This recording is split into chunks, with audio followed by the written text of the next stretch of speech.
Ketam yang bau saling kulit ni memang sedap kalau korang makan macam gitu je.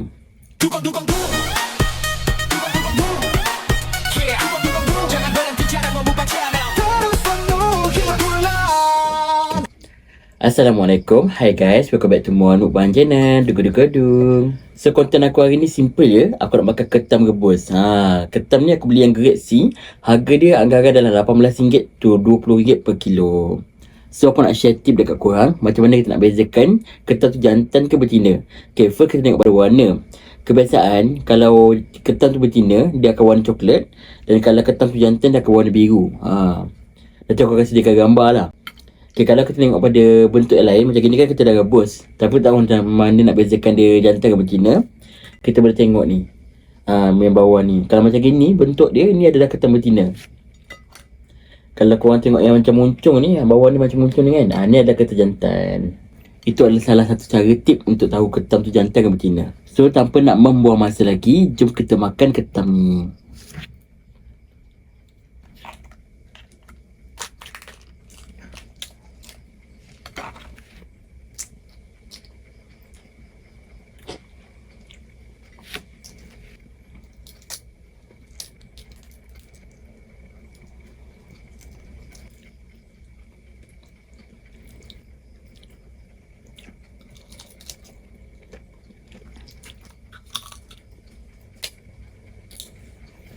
Oh, isi dia.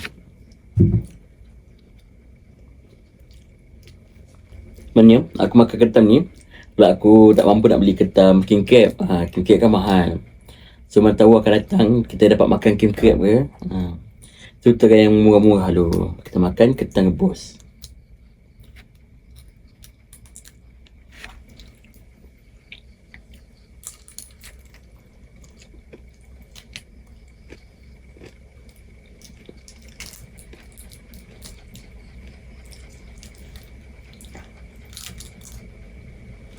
Sebenarnya ketam ni bagi makcik-makcik tak boleh nak jadi lauk bagi makan malam. Sebab apa?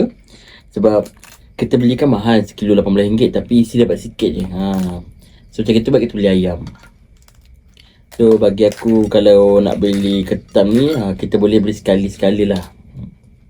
Untuk saja-saja makan. Sebab sekarang ketam pun dah mahal. Kilo RM18 tapi sikit je dapat.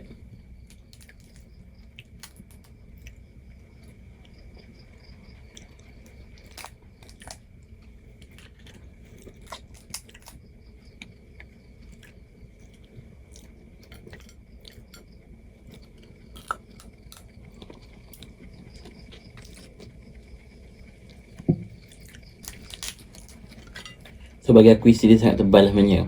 Tengok Tapi itulah, walaupun tebal, dia tak boleh jadi lauk makan malam. Sebab sekali hadap je dah boleh habis.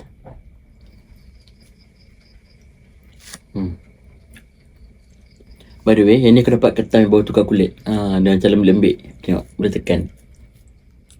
So jom kita makan.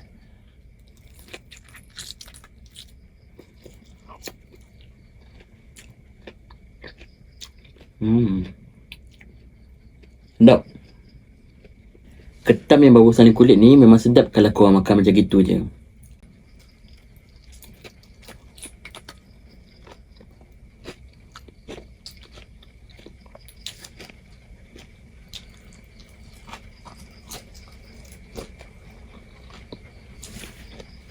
So dah habis dah aku makan ketam rebus. Memang sedap lah bagi aku. Cuma mana tahu akan datang lepas aku dah monetize, mana tahu boleh makan ketam masak sama telur lah, ketam masak lemak lah, ketam king crab lah. So mudah-mudahan lah konten aku ni berjaya untuk monetize. So aku rasa setakat je konten aku pada hari ni. Jangan lupa untuk korang like video aku, subscribe video aku and share video aku ni pada orang lain.